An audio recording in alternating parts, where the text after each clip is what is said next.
Alright everyone, welcome to another video from Career Guidance Pro with me, Owain. That's Owain, like a glass of wine. Now guys, in an interview, have you ever been asked a question like this? Can you give me an example of a time when you overcame a setback? Well, in this video, I'm going to teach you exactly what that question is all about, why it's there, and I'm also going to teach you how to come up with a perfect answer for it. Roll the intro.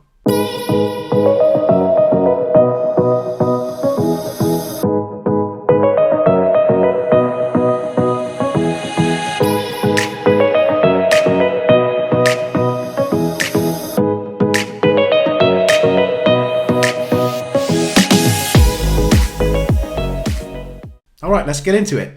So, what are these questions? They could be questions like, can you give me an example of a time when you led a team? Can you give me an example of a time when you overcame a setback? Or it could be, can you give me an example of when you've worked outside of your comfort zone? Now, all these questions are called, in the industry, the jargon that they use is that they're a competency question or a behavioural question to show your behaviours and skills.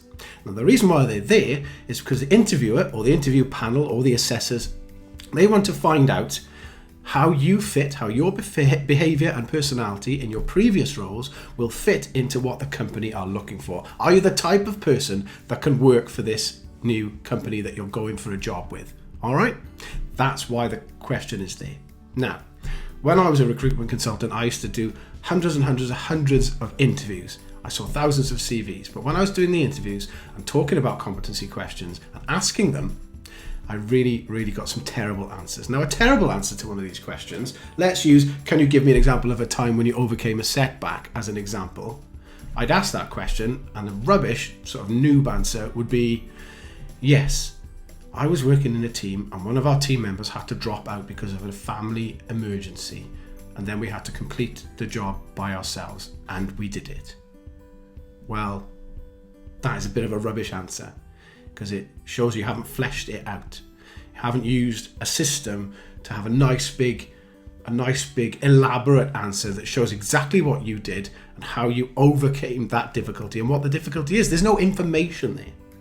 So let me give you a great answer right now.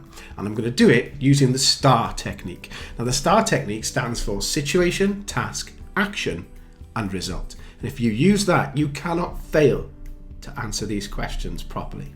All right, so can you tell me about a time you overcame a setback? Well, first, I'm going to tell you about the situation.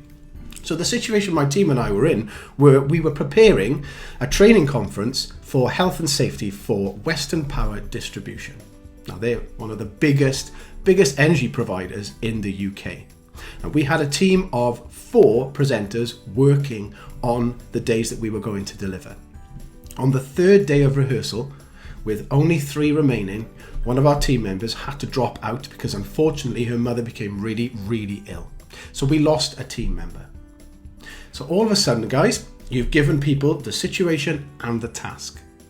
Now you've told them what the challenge was as well. Now you're going into action. What was your action? Well, what the company did was, we're back into the answer now, of course. What the company did was, they employed another presenter to step in at the last minute. But that presenter, of course, only now has half the time to perform the task and get the event up and running. So what I did personally was I took on the bigger role, which is what the presenter who dropped out was going to do, because I was already familiar with the material. So I took the bigger role, and the presenter who stepped in didn't just step straight into the role that the presenter who had left from, stepped in and took the lesser role that I was already doing. So I was able to train her up on that and then take the more meatier role because I'd already had 3 days and I was more familiar with the content.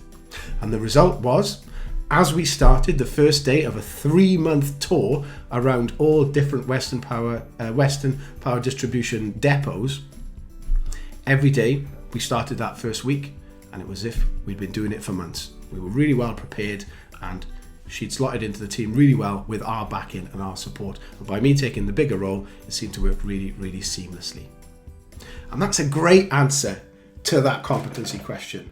And then, if whoever was interviewing me can see whether I fit into certain categories that the company are looking for. Sometimes you can answer these questions and you won't fit into the company's thinking. You might not come across as this kind of personality that they want to work with. And that's okay. That's okay, as long as you get that feedback after the interview. Ask them why you didn't get the job, and if they say, oh well, I'm afraid when you answered the competency questions, the behavioural questions, we didn't quite feel you fit in with our company and the way we like to work, then that's fine. Obviously it wasn't the company for you, because if you had worked there, then it might not have worked out very well. You might not have had a good time, you probably would have been quite miserable, and you probably would have left after a while anyway. So that's how you answer a competency or behavioural question, which of course is, can you give me an example of a time when? Alright, if you'd like to work with me one-on-one, have a look at careerguidance.pro down below. Until then, click the like button, click the subscribe, hit the bell, you know what you're doing, and I'll see you in the next video.